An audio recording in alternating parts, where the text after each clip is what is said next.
Kamusta po kayo? Bago po ang lahat, first things first.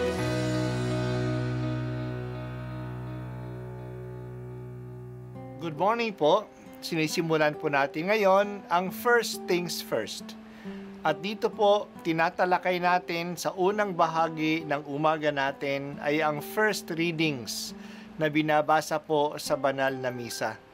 Ito pong tinatalakay natin kasi madalas po kasi marami na tayong alam tungkol sa gospel readings. Pero konti po ang nagsasalita sa first readings. Pero ang first readings, bahagi din po yan ng Biblia, ng banal na kasulatan. Kaya susubaybayan po natin ang mga first readings, basahin po natin at kuminsan kailangan ng basahin ng 2 o 3 beses bago maintindihan kasi hindi po tayo familiar sa mga istorya at sa mga kaisipan na tinatalakay dito. Ang pagbasa mula sa aklat ni Propeta Daniel. May nakatira noon sa Babylonia na isang lalaking nagngangalang Joachim. Ang asawa niya ay isang babaeng bukod sa napakaganda ay may banal na takot sa Diyos. Susana ang pangalan nito. Anak ni Hilcias. Pinalaki siya ng kanyang mga magulang ayon sa kautusan ni Moises. Napakayaman ni Joachim at ang bahay niya ay ligid ng malawak at magandang hardin.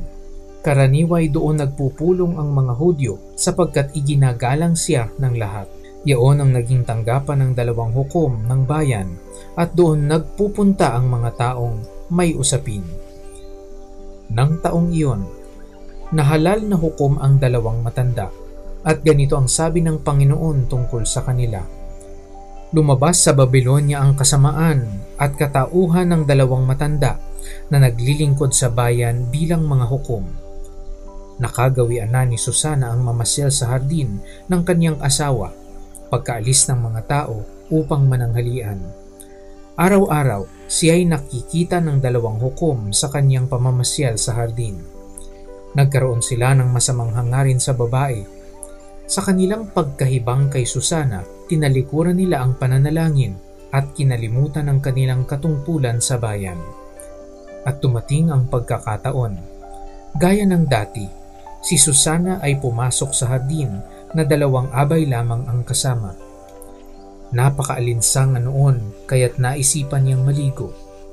Wala nang iba pang nasa hardin kundi ang nagkukubling 2 hukom na nanunubok sa kanya. Sinabi ni Susana sa 2 abay, "Dalhanin niyo ako ng pabango at langis ng olibo. Pagkatapos ay isara ninyo ang pinto para makapaligo na ako." Pagkaalis ng mga abay, mabilis na lumapit kay Susana ang 2 hukom. "Sarado ang mga pinto at walang makakakita sa atin," sabi nila kay Susana. "Sabik na sabik kami sa iyo, kaya't pagbigyan mo na ang aming kahilingan. Pag tumanggi ka, palalabasin naming nahuli ka namin na nakikipagtalik sa isang binata, kaya mo pinaalis ang iyong mga abay." Litong-lito si Susana at napataghoy siya. "Wala akong lusutan kung papayag ako sa inyo, ang parusa'y kamatayan. Pag tumanggi naman ako, maghiganti kayo sa akin. Ngunit iyari na ang pasya ko, hindi ako makapapayag sa inyong hinihingi. Mamatamisin ko pang lasapin ang tindi ng inyong higanti kaysa magkasala ako laban sa Diyos." Pagkasabi niyon ay malakas na nagsisigaw si Susana, ngunit sinabayan siya ng 2 lalaki. Ang isa'y tumakbo sa pinto at binuksan ito. Narinig sa kabahayan ang ingay sa hardin, kaya't nagmamadaling pumasok ang utusan sa pinto sa tagiliran para alamin kung ano ang nangyari roon. Sinabi ng 2 hukom ang kanilang paratang kay Susana at nabigla sa narinig ang mga katulong. Hindi pa sila nakarinig ng gayong paratang laban kay Susana kung di ngayon. Kinabukasan, nang magkatipon na sa bahay ni Joachim ang mga tao, dumating ang 2 hukom. Handa na silang hatulan ng kamatayan si Susana. Sa harapan ng lahat ay ipinag-utos nilang tawagin si Susana, ang anak ni Hilcias at kabiyak ni Joachim. Dumating ang babae, kasama ang kanyang mga magulang, mga anak at lahat ng kamag-anak. Habag na habag namang nag-iiyakan ang pamilya ni Susana, 10 ng mga tao roon. Tumayo ang 2 hukom. Ipinatong sa ulo ni Susana ang mga kamay nila at ipinahayag ang kanilang mga paratang laban kay Susana. Napatingala na lamang sa langit ang lumuluhang si Susana. Sa kaibuturan ng kanyang puso'y nananalig siya sa Panginoon. Ang sabi ng mga hukom, naglalakad kami sa hardin nang pumasok ang babaeng ito, kasama ang kanyang 2 abay. Isinara niya ang malaking pinto ng hardin, saka pinaalis ang mga abay. Di nagtagal, lumabas sa pinagkukublihan ng isang binata at silang 2 nagtalik. Naroon kami sa isang sulok sa hardin pagkakita namin sa kanilang ginagawang kasamaan. Lumapit kami, bagaman nakita namin ang lahat, di namin napigilan ang lalaki. Higit na malakas siya sa amin, kaya't madali niyang nabuksan ang pinto at tumakas. Itong babae ang pinigilan namin at tinanong, subalit ayaw niyang ipagtapat kung sino ang lalaking iyon na katalik niya. Nanunumpa kaming ang aming ipinahayag ay pawang katotohanan, sapagkat kinikilala silang matatanda ng bayan at mga hukom pa. Pinaniwalaan ng mga tao ang kanilang salaysay at nagkaisang parusahan ng kamatayan si Susana. Dahil dito, malakas at umiiyak na sinabi ni Susana, Diyos na walang hanggan, nalalaman mo po ang lahat ng lihim at nakikita ang lahat ng bagay bago pa mangyari. Alam mo pong walang katotohanan ang binibintang nila sa akin. Hindi ko ginawa kailanman ang ipinararatang nila sa akin. Bakit ako kailangang mamatay? Dininig ng Diyos ang kaniyang dalangin. Nang si Susana ay dinadala na sa pagpapatayan sa kanya, isang binatang nagngangalang Daniel ang malakas na tumutol. Ayokong mapabilang sa magbububo ng dugo ng babaeng ito, sabi niya. Tinanong siya ng mga tao, anong ibig mong sabihin, binata? Lumapit sa unahan ng binata at nagpatuloy ng pagsasalita. Mga Israelita, hangal ba kayo at hinahatulan ninyo ang babaeng ito nang di muna sinisiyasat at maingat na sinasaliksik ang katotohanan? Kailangang ulitin ang paglilitis. Walang katotohanan ang katibayang inilahad ng 2 iyan. Nagdudumaling bumalik ang mga tao. Sinabi ng mga pinuno, Daniel, yamang binigyan ka ng Diyos ng karunungang gaya ng sa isang matanda. Halika at sumama ka sa amin sa paghatol sa usaping ito. Pagkatapos, nagsalita si Daniel. Paglayuin ninyo ang 2 hukom at magkahiwalay ko silang sisiyasatin. Nang mapaglayo na sila, tinawag ni Daniel ang isa at sinabi, Matandang walang pinagkatandaan, inilalantad ka na ng maraming kasalanang ginawa mo. Hindi makatarungan ang mga hatol na iginagawad mo. Pinarurusahan mo ang walang kasalanan at pinalalaya ang talagang nagkasala. Di ba sinabi ng Diyos, huwag ninyong parurusahan ang kamatayan ng walang sala? Kung talagang nakita mo ang ipinararatang mo sa babaeng ito, sabihin mo sa amin, sa ilalim ng anong puno sila nagtatalik nang matutok ninyo? Sumagot siya, sa ilalim ng punong hati.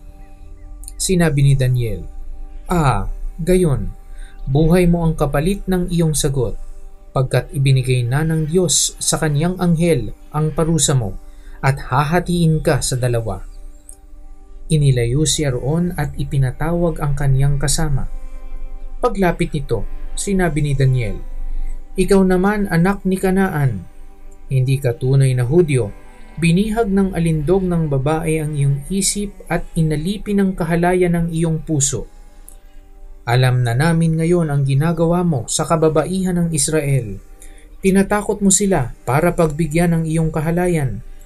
Subalit narito ang isang babae ng Huda na hindi natakot sa iyong kaimbihan. Sabihin mo, sa ilalim ng anong puno ninyo nakita ang inyong pinagbibintangan? At sumagot ang matanda, sa ilalim ng punong putol.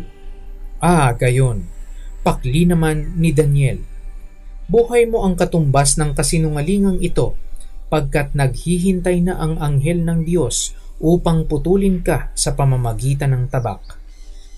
Dahil dito, nagsigawan sa tuwa ang lahat ng nakasaksi at nagpuri sila sa Diyos sapagkat iniligtas niya ang mga nagtitiwala sa Kanya. Binalingan nila ang dalawang hukom matapos patunayan ni Daniel na sila'y nagsisinungaling at nanumpa ng di totoo. Hinatulan silang mamatay. Ayon sa kautusan ni Moises, ang nagparatang ng di totoo ay siyang lalapatan ng parusang nakatakda sa kasalanang ipinaratang niya. Naligtas nga sa kamatayan ang isang taong walang kasalanan. Ang salita ng Diyos. Salamat sa Diyos. Magkaugnay ang dalawang pagbasa natin sa araw na ito. Ang kwento ni Susana noong panahon ni Daniel at ang kwento ng babaeng nahuli na nakiapid noong panahon ni Jesus. Ang dalawang kwento ay tungkol sa pag-aakusa ng pakiapid. Ang dalawang babae ay malapit ng patayin, ngunit sila ay naligtas. Ang malaking pagkakaiba, si Susana ay malisyosang inaakusahan, ngunit sa Ebanghelyo ang babae ay nahuling nakiapid. Magbigat ang akusasyon kay Susana. Ang nag-akusa sa kanya ay dalawang hukom. Hukom mismo sila. At sila ay dalawa. Ang testigo ng dalawa ay sapat na para patunayan ang kasalanan. Kawawa naman si Susana. Ang parusa sa pakikiapid noon ay kamatayan. Babatuhin hanggang mamatay. Dumating ang kaligtasan kay Susana sa pamamagitan ni Daniel. Bagamat bata pa siya noon, kilala na siya dahil sa kanyang karunungan at sa kanyang katapangan. Ang mga tao ay walang magawa kundi sumunod sa pasya ng dalawang matatandang hukom. Una, sila ay mga hukom na, kaya dapat alam nila ang batas. At pangalawa, matatanda pa sila, kaya iginagalang sila. They were no longer questioned as to their judgment. Pero hindi si Daniel.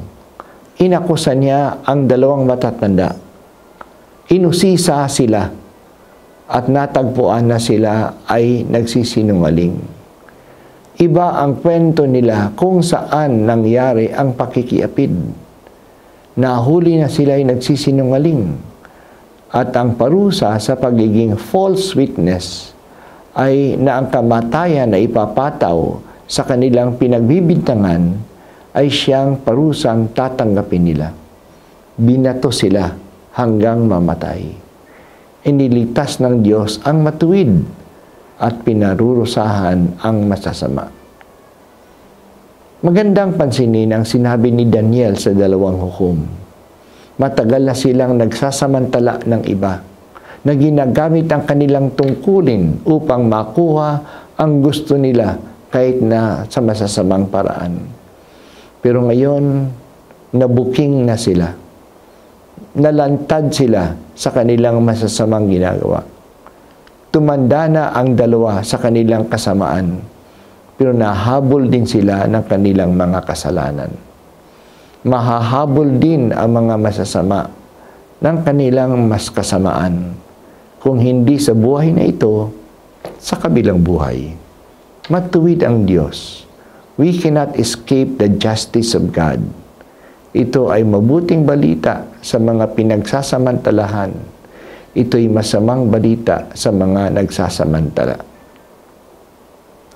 Hindi mo, Panginoon, pinababayaan ang matuwid na umaasa sa iyo. Patatagin mo ang pananalig ng mga taong inaakusahan ng hindi wasto. Tulungan po ninyo sila.